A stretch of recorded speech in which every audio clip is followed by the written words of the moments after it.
10 mai 2001, 10 mai 2024, cela fait 23 ans que la loi Taubira sur la journée des mémoires de l'abolition de la traite et de l'esclavage est célébrée dans le monde et le Gabon n'est pas resté en marge de cette célébration.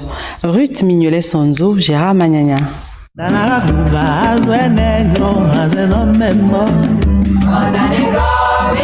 Doctorants, enseignants, chercheurs, étudiants et autres passionnés ont tous répondu présents à la salle de l'AUF de l'Université Omar Bongo pour cette commémoration. Nous avons des jeunes doctorants, des jeunes chercheurs qui se sont impliqués et ont mené des recherches novatrices qui pourraient être des pistes à explorer, parler un peu plus de cette histoire qui est invisibilisée, qui est peu connue.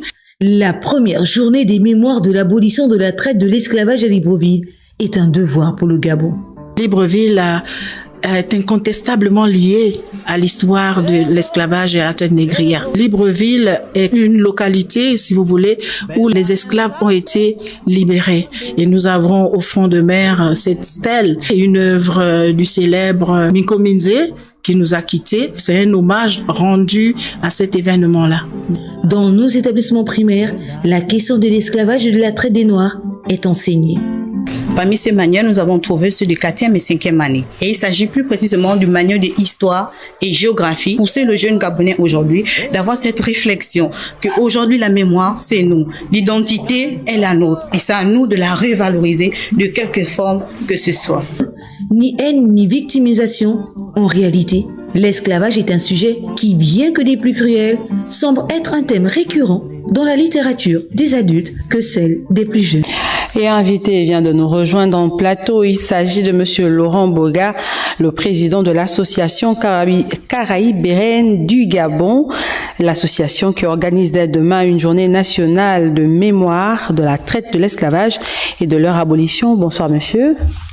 Bonsoir Madame Arongui. Et bienvenue sur le plateau de Gabon Télévision. Merci à vous. Et déjà, quel est l'objectif de cette journée et pourquoi la célébrer? Alors cette journée a pour objectif, effectivement, comme l'a montré le journal, le reportage précédent, de parler de cette histoire qui touche non seulement le Gabon, mais qui va au-delà, puisque c'est une histoire qui a touché pratiquement tous les continents et un certain nombre de pays, et nous devons effectivement continuer à parler de cette histoire-là. Et quel est le chronogramme mis en place pour la célébration? Alors, pour la célébration, ça va se passer le samedi 11 mai à l'IFG. Et nous aurons deux conférenciers qui vont nous parler d'abord, vous aurez Céline Flory.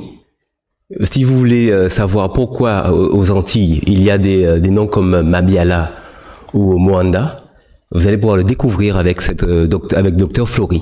D'accord. Voilà. Ensuite, il y aura un petit apéritif entre les deux conférences, offert à tous. Et on terminera ensuite avec le professeur Mogama Daouda, qui va nous expliquer un peu le lien entre la langue et la culture bantou et les Antilles. Est-ce qu'on peut avoir un rappel du lieu, de l'heure et peut-être à qui est destinée cette célébration? Alors, cette célébration est destinée bien sûr à tous. C'est une histoire commune, c'est une histoire que l'humanité entière devrait célébrer, puisqu'elle a touché tant de continents, elle a touché tant de pays, et il n'y a pas d'événement qui a une durée aussi longue et qui a concerné autant de populations que l'histoire de la traite, que l'histoire de l'esclavage.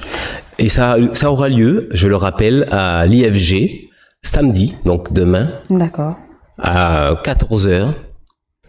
Et puis, donc, et nous avons aussi, j'oubliais, une conférence lundi sur l'université, à la bibliothèque universitaire. Donc, venez nombreux. Nous avons une salle de 400 places à remplir et nous savons que vous serez bien reçus.